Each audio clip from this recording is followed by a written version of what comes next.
Now, you talk about interpretation and rebuttal.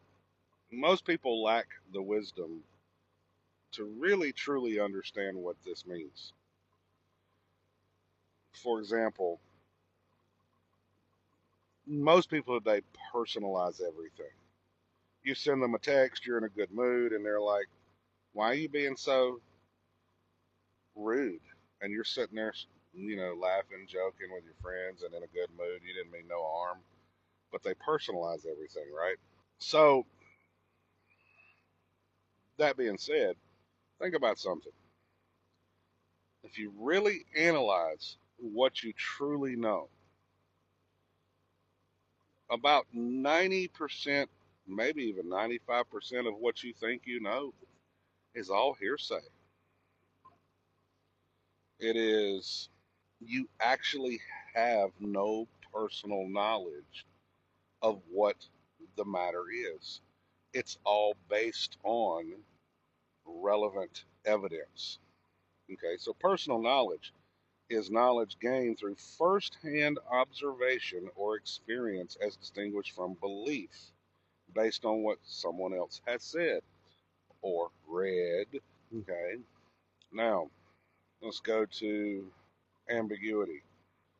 Ambiguity, doubtfulness, or uncertainty of a meaning or intention, as in a contractual term or statutory provision, indistinctness of signification.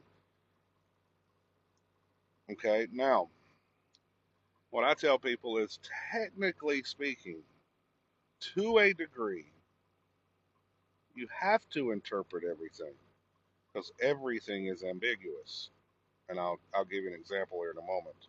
So to interpret, to ascertain the meaning and significance of thoughts expressed in words. Now, here's where I'm going to give you an example. Here's the Bible. Did you write the book of Revelations? No, John did. Now, there's people that debate what year he wrote it. We're not going to get into that, just the mere fact that he wrote it. Do you know what's in his mind based on the language he is using?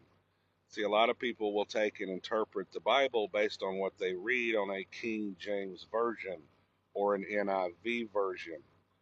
You cannot do that. You literally have to change it to the language of that day. Okay?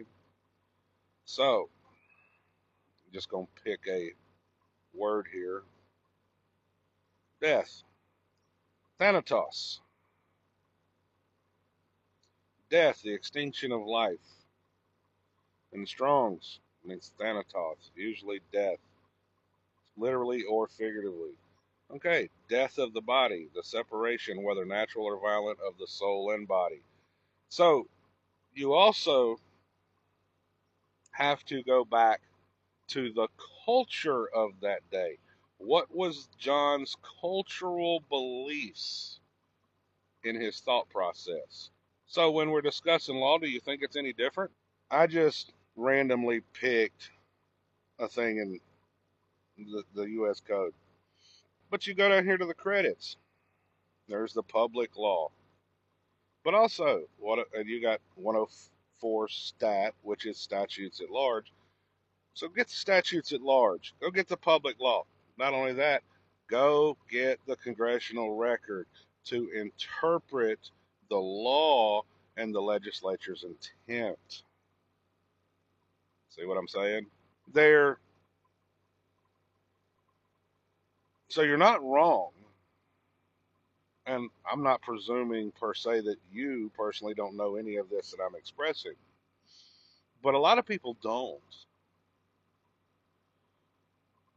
I saw a video today talking about the Snyder case, which I'm going to go look at that case, which I understand exactly what the court's saying, but they're running around saying the court's evil because they legalized bribery. No, they didn't. Because why? The court is not making law. The legislature writes the law. And if they are in taking the law and interpreting it by the language and the intent of Congress to say what bribery actually means. This is where people lack the wisdom. So, but I don't disagree with what you're saying. Understanding words is one thing, but like I said, go back to the beginning. Most of what we know, we don't have personal knowledge of. We don't know what some plant is. Why? We didn't create it. Man goes and puts a legal term to some kind of plant. I'll let you figure that out on your own. But do you have any personal knowledge? That's really what it is? No. But that's where the trap comes in. Because you go up there and testify that you do know what it is. And yeah, you did blah, blah, blah. When really, you have no knowledge of that. It's all hearsay and what you've read or been told. Do you know the definitions they are using to the words they use? But you testify like you do. So you agree to the contract. See what I'm saying?